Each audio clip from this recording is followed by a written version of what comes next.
Well, this annual speech contest was the idea of an alumnus from the class of 1995, Stephen Bess.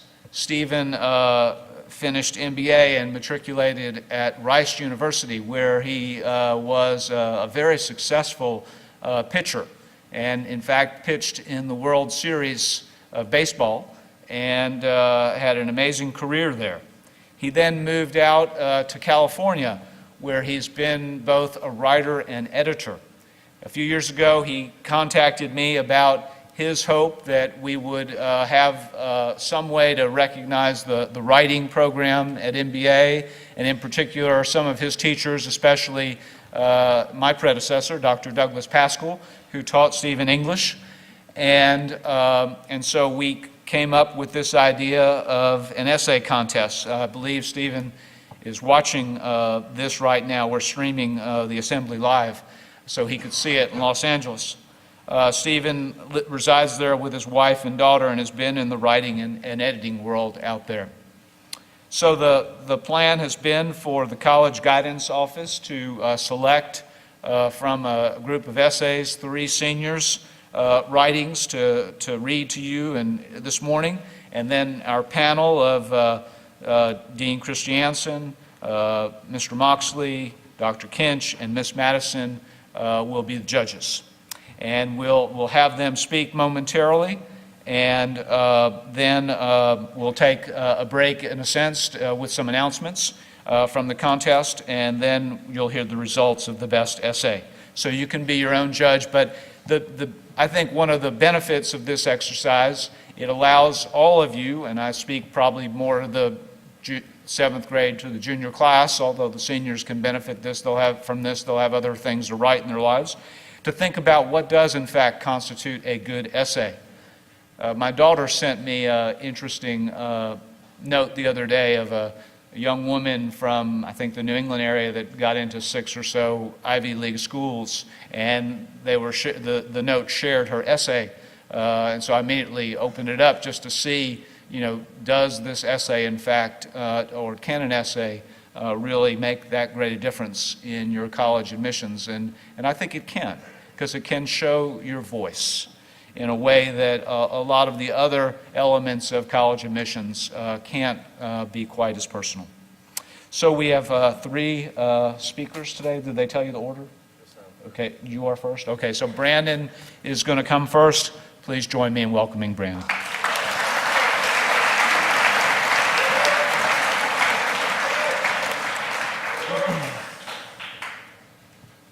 Good morning.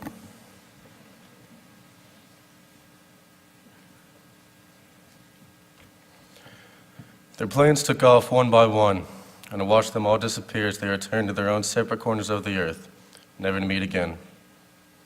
During the summer between my junior and senior years of high school, I received a $5,000 grant to travel to California in order to study creative writing.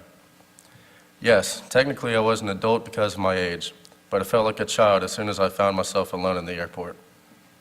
I loved all genres of English with a passion, but I never committed myself to an academic program outside of school, since my summers usually consisted of a rigorous baseball schedule. Yet this summer was undoubtedly and beautifully different. My first step on California Berkeley's campus was utterly terrifying. I walked into my first class and saw 30 pairs of eyes evaluate my every feature as if I were a zoo animal. As we dove into the first writing prompts about our ideal funeral, I noticed how everyone was willing to share their work. Eventually, Brett, the lead of our group, called my name to read what I had written, and I metaphorically retreated back into my turtle shell. "That's okay, it's not anything special," I said out of instinct. Brett insisted and encouraged the group to start chanting my name. Secretly, I knew I had written a decent paragraph describing my brown casket, white bouquets of roses, and hints of rock and roll playing in the background, but they didn't have to know.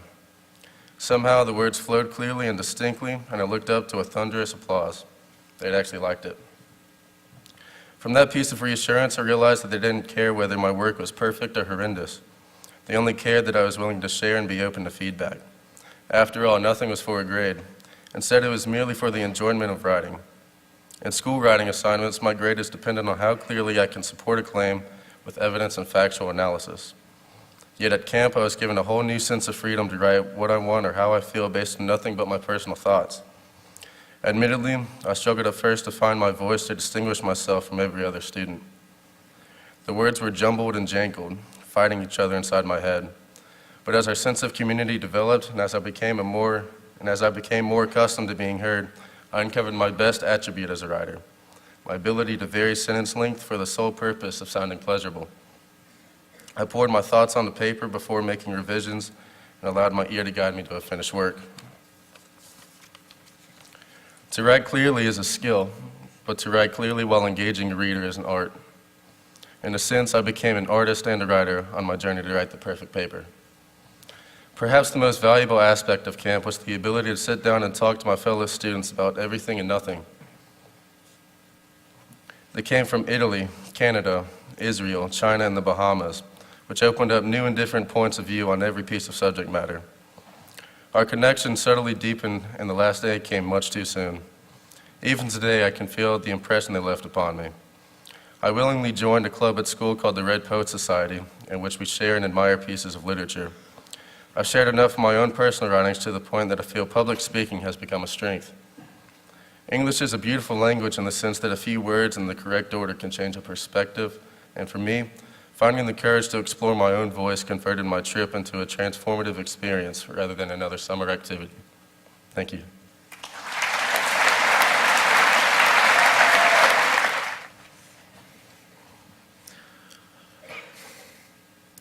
A simple navy blue suit. For 4 years, it had seen countless formal dinners, lectures, and perhaps most importantly, extemp tournaments. It had been the fabric of my speech and debate development, and it was in its last year of high school commission. Tournament tomorrow. I need to pack. As I peel off the suit's ragged plastic covering, dotted with the Joseph A. Bank insignia, I touch my right pant pocket that has held every single tournament speech outline I've written. I still remember my first speech ever on the ramifications of 2012 changes to Chinese environmental policy. Without so much as an introduction to prep and delivery, I had been thrust into a speech on day one. I had nothing to say. Half an hour of fidgeting later, I delivered a speech whose third point was, "You should believe me because I'm Chinese." I had to do wall sits for 5 minutes as punishment. A loose navy blue strand hangs lazily from the left breast pocket. The perennial home of paper slips upon which extemp questions are written, that left pocket has held its fair share of politics, world news, and loaded questions. With each 7-minute speech based on only 30 minutes of prep, I claim to solve another world problem. At first, this entire premise of a bumbling teenager dressed in a 3-piece suit trumpeting his infallible solutions to unemployment made me feel obnoxious, or worse, like an imposter. But over these 4 years, I've gained something more from extemp. Underneath the suits, it's a microcosm of real-life communication and research. With each speech, I separate the logical claims from the irrational and succinctly explain why. Extemp has made me appreciate the effective conveyance of ideas, not just the spouting of fluff. But until they change the rules, I've got to keep bringing the biggest piece of fluff, the suit. I place my black loafers neatly into a Walmart plastic bag and into my duffel bag. Everyone at tournaments wears the same thing, suits and dresses. Everyone uses the same speech organization, modeling the traditional 5-paragraph essay. Exciting hook, introduction, 3 main points, conclusion. It's what the coaches tell you to do. But beyond the cookie-cutter structure, extemp for me is fundamentally an exercise in individuality. It's not just about regurgitating information from the New York Times. It's about forming and communicating a convincing argument to another person that reflects all angles and your own perspectives. It's a beautiful lesson in real communication. I identify why my audience would care or think a certain way about an issue. I compel them to think differently with the rhetoric I've honed in numerous after-school practices. I give the speech validity with credible sources. It's first-hand training in Aristotle's ethos, pathos, and logos. I pack up the yellow-blue diamond-studded tie I wear to every tournament. Every question is designed to be answered with either yes or no, and I spend the first 5 minutes of speech prep rationalizing both. It's an integral part of understanding the ins and outs of each question. Sometimes I might even argue for the side that I personally don't agree with. Maybe I end up arguing for Russian annexation of Crimea, or God forbid, higher gas prices, but I've ultimately gained a broad view of politics, conflicts, and life. No matter how preposterous someone's claim may seem at first, I now give it an honest chance. I'd like to think that Aristotle foresaw extemp when he wrote, "No other of the arts draws opposite conclusions. Dialectic and rhetoric alone do this." Another tournament tomorrow. I always get a mixed feeling of anxious confidence.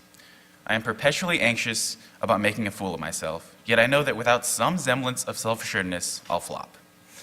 Over the past 4 years, however, that ever-present rush has led me to a more confident self.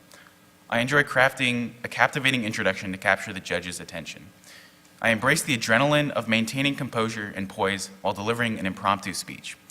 Perhaps most importantly, I appreciate the moment when someone in the audience subtly curls his mouth into a smile, and I know that somehow I've transported one idea from the tangled web in my head through imperfect words across the air to his and triggered a new perspective on one small issue of the world. I finished packing, ready. Thank you.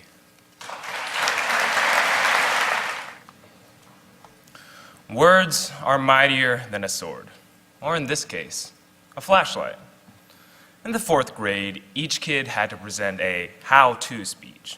Most kids chose subjects like tying shoes or making a peanut butter and jelly sandwich. Wanting to be cool, I decided to go a step further. Build a flashlight from scratch. After many attempts fiddling at home with wires and batteries, I finally got it to work and was extremely excited to present. Unknown to me, however, was a major problem. I had to do a live demonstration. Got to school and learned that I had to rebuild my flashlight, and I went into a state of extreme fright. I was gonna fail. When my turn came, I mumbled out that I had made a flashlight and explained the steps I had taken. Then I took it apart in an attempt to put it back together again. I failed. The wire wouldn't stay, the paperclip wouldn't make the connection, and the flashlight didn't light. I froze. I couldn't say anything. And then I cried and ran to my cubby. Needless to say, I became terrified of public speaking. Even telling the class my name on the first day of school in the following years would make me flash back. I was afraid of talking in front of others, and most importantly, I was afraid of words. Growing older, I began to participate in speech events like humorous interpretation and storytelling, despite my fear. My knees would still shake, but I discovered that public speaking was not as bad as long as I practiced a lot. I even ran for middle school president and won on the platform as one of my friends called it, balloons, James Bond, and I am Andy Zhu. My transition from being deathly afraid of speaking to being able to go up in front of the whole school on a regular basis was slow and steady, but I am eternally grateful for the speaking opportunities. Communication for me became not only a tool for speaking, but a window to the soul. Language defines you. Your name is the starting point of an identity, created by the things you like, explained by the phrases you use. I am Andy, and I like flashlights. Language makes the bad puns. I still stand by the fact that the joke should be what's up with airline food, but without words, we cannot have ideas because we cannot describe them. The beautiful thing about words is that they are not just personal. I initially used speech events as a way to build my own belief in myself. Words, however, are meant to be shared. Whether in the do-it-yourself presentations of a 4th grade or a speech about the negative effects of the cot plant on Djiboutian's life in a Model UN conference, words are used to talk to others. Words are needed to explain why global warming is such a great risk in a debate, or why we should care about a car accident in a mock trial. Our communication explains our emotions and shows the essence of humanity.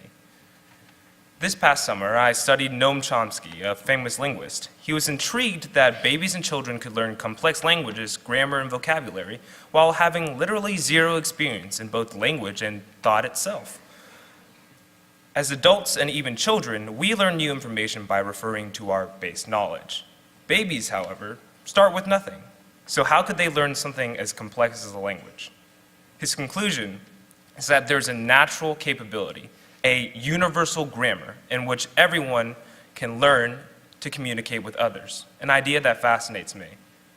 Without other people, it is hard for humans to function, and we are bound together through language. My life has been a struggle of words, and I am still learning how to speak. Thank you. That's great. And as we heard, the English language is beautiful, and these guys did a great job. So I would hope you all will join me in congratulating them for coming up today, and each of them reciting their or reading their essays to all of you today. So we'll start that way. There we go.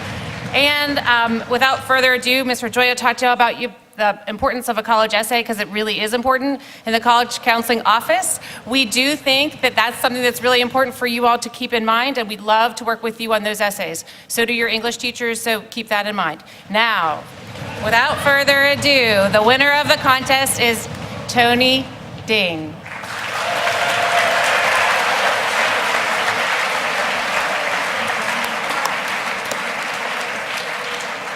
Thanks again to all three of you.